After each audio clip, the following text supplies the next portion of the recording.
introduce myself. My name is Jumiati from Computer Engineering Class A. In this video, I will discuss simple present tense. So, simple present tense merupakan tenses yang digunakan untuk menunjukkan waktu yang terjadi di masa sekarang. Nah, fungsi-fungsi dari simple present tense apa saja sih? So, simple present tense has two functions. The first function is general truth atau kebenaran umum. For example, fire is hot. Api itu panas. Dari dulu, sekarang hingga di masa depan, api itu sifatnya panas.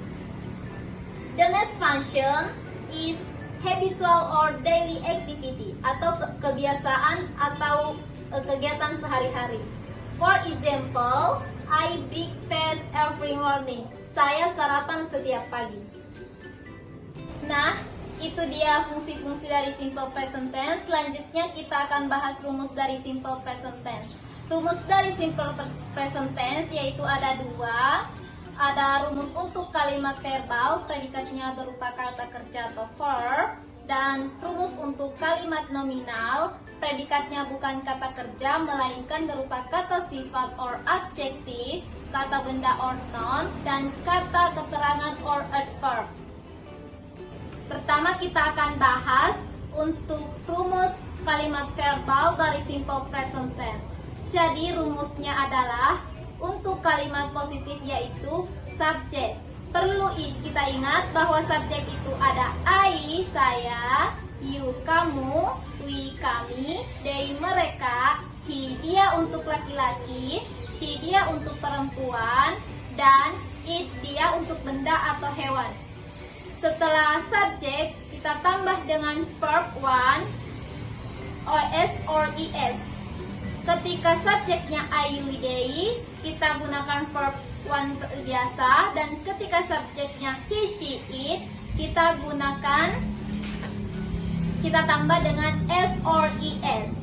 Setelah verb 1, s or es, kita tambah dengan objek. For example, I go to school. Ketika I diganti dengan misalnya she, maka menjadi she goes to school. Dan penggunaan kata s or es pada kata kerja dengan subjek he, she, it bisa dilihat di sini. Next, untuk kalimat negatif yaitu subjek plus do not or does not.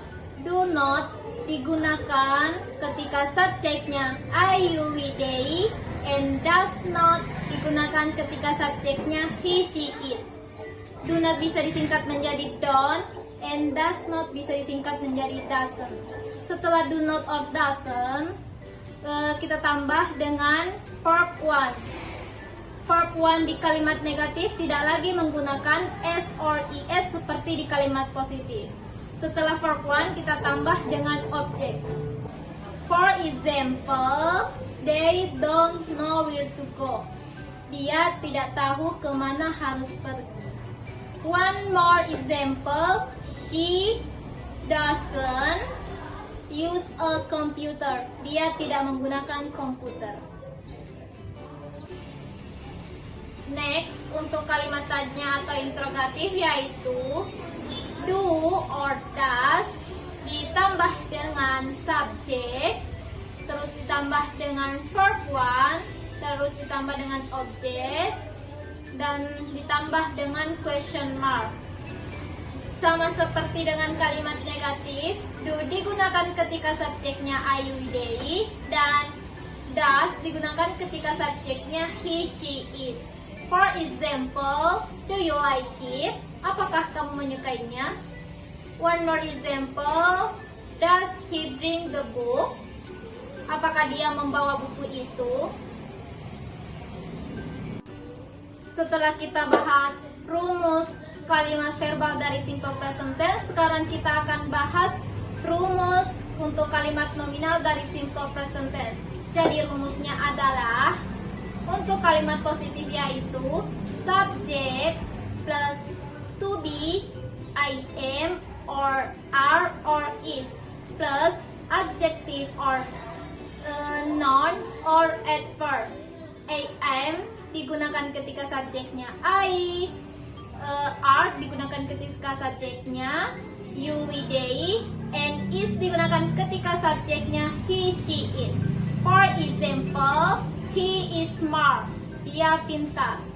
Satu contoh lagi yaitu I'm a teacher. Saya seorang guru. Next, untuk kalimat negatif yaitu subject plus to be, am or are or is plus not plus adjective or noun or adverb. For example, I'm not a teacher. Saya bukan seorang guru. Dan untuk kalimat tanya atau interrogatif yaitu to be plus subject plus adjective or noun or adverb plus question mark. For example, is she a teacher? Apakah dia seorang guru? Nah, itu rumus-rumus yang digunakan untuk membuat kalimat simple present tense dalam bahasa Inggris. Adapun adverb of time yang biasa digunakan dalam simple present tense bisa dilihat di sini. Nah, itu dia video pembahasan dari saya. Thank you for watching. Wassalamualaikum warahmatullahi wabarakatuh. See you.